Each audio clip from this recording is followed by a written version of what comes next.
에스겔이 이 하나님의 살아계심을 환상으로 보고 그 영광을 꿈속에서 실제 삶 속에서 체험했던 그때는 절망 중에 절망의 시대였습니다.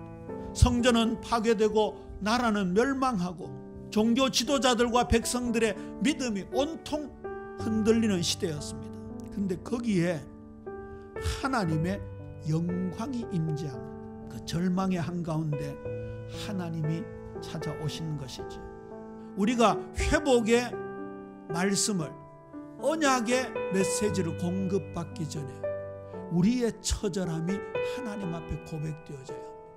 참된 회개가 선행이 되어져야 된다는 것이죠.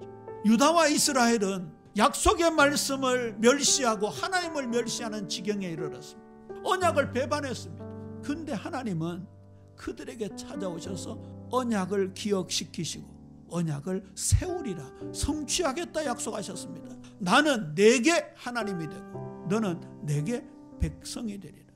나의 방법, 내가 의지하는 모든 것 버리라는 얘기죠. 본론으로 들어갑니다. 가장 극한 상황 가운데서 하나님은 에스겔을 부르셨어요.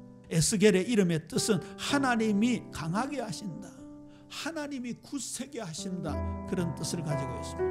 그런데 이미 예루살렘 성전은 회파가 되었고 그리고 바벨론 제국의 포로가 되어서 그야말로 절망 중에 절망 가운데 처해 있는 에스겔이었습니다. 그런데 이방 나라 바벨론에 붙잡혀 갔을 뿐만 아니라 거기에서도 격리돼 비참한 지경에 하나님의 영광이 나타났다는 사실이죠. 그렇게 버려진, 소망을 잃어버린 장소에 하나님의 임재가 그리고 회복의 역사가 일어났습니다. 에스겔서 1장 28절, 그 사방 광채의 모양은 비오는 날 구름에 있는 무지개 같으니 이는 여호와의 영광의 형상의 모양이라. 내가 보고 엎드려 말씀하시는 이의 음성을 들으니라. 하나님의 영광 앞에 그 어떤 것도 해답이 되지 않습니다. 저와 여러분의 고통 속에, 문제 속에, 갈등 속에, 상처 속에 하나님의 영광이 임재해야 합니다. 하나님의 능력은 과거도 뒤바꿀 수 있는 줄로 믿습니까? 이렇게 믿으셔야 돼요. 이 에스겔이 본 하나님의 영광을 우리도 보아야 합니다. 거기다가 보세요. 성지의 개념이 예루살렘 성전에만 국한된 게 아니라는 걸 보여주셨습니다. 하나님의 성전은 위치의 개념이 아닙니다. 예수님께서 사마리아 여인에게 이렇게 말씀하셨죠. 하나님은 영이시니 예배하는 자가 영과 진리 안에서 예배할 때가 오나니 곧 이때라 말씀하셨습니다. 이때가 무슨 때입니까?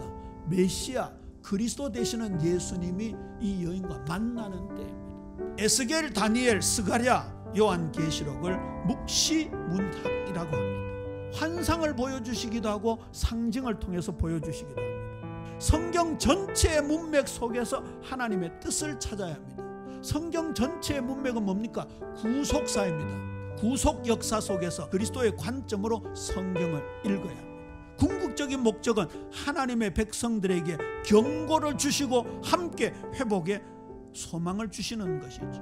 하나님 나라가 승리하고 승리하신 예수 그리스도가 이 모든 상징들의 묵시를 성취하신다라는 것입니다.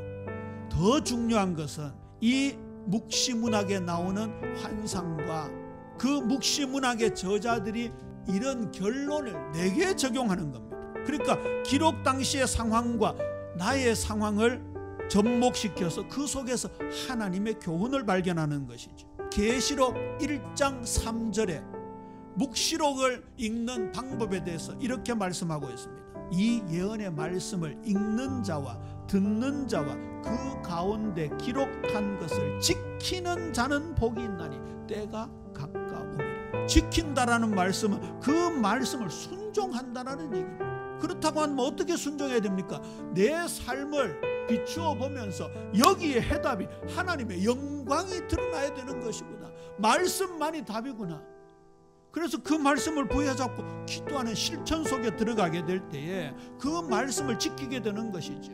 저와 여러분이 삼중직을 가지신 예수님을 통해서 우리의 전 인격과 우리의 전 역사가 구원을 받았습니다. 그리고 그 삼중직이 우리에게도 사명으로 주어졌습니다. 그러면 저와 여러분에게 무슨 사명이 있습니까? 선지자적 사명이 있습니다. 오늘 에스겔 선지자를 하나님이 부르시면서 성령의 권능으로 역사하시는 부분이 우리에게도 동일하게 일어나야 한다는 것이죠. 에스겔서 3장 14절 보세요. 주의 영이 나를 들어 올려 데리고 가시는데 내가 근심하고 분한 마음으로 가니 여호와의 권능이 힘있게 나를 감동시키시더라. 성령으로 부르심에 인도받아 순종해 가는 겁니다. 그래서 드디어 에스겔서 8장 4절에 보면 이스라엘 하나님의 영광이 거기 있는데 내가 들에서 본 모습과 같다. 하나님의 성전은 물리적 지리적 공간을 초월하여 나타나는 것입니다.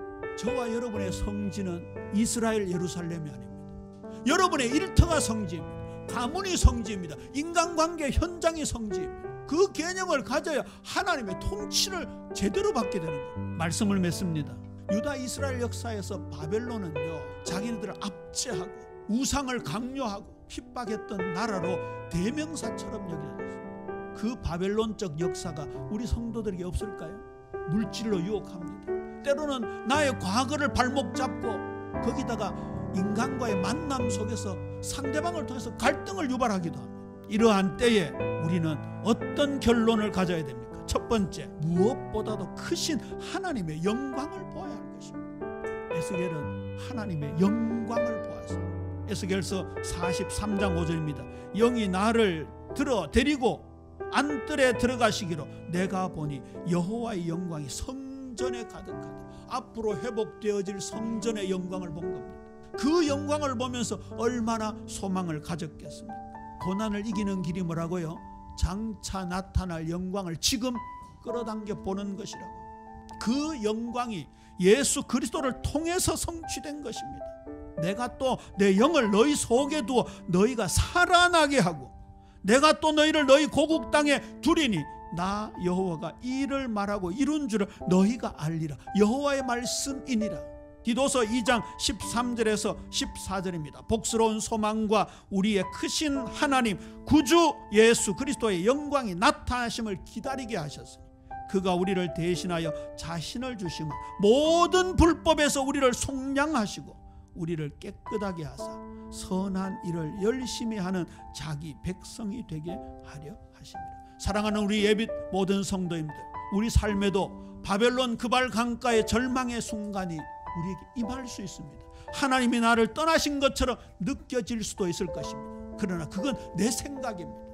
하나님은 그 자리에도 계시고 영광으로 우리와 함께 하실 뿐만 아니라 우리의 삶 속에 심지어 과거까지 거슬러 올라가서 그 상처에 낙담한 상황을 하나님의 영광으로 우리에게 치유의 빛을 비추어 줄 것입니다. 우리도 예수님의 부활의 승리, 승천하셔서 보좌의 영광, 장차 오실 온전한 하나님의 나라의 영광을 지금 대면하여 보면서 소망을 가지고 살아가는 귀한 은혜 풍성하게 되기를 주님의 이름으로 축원합니다.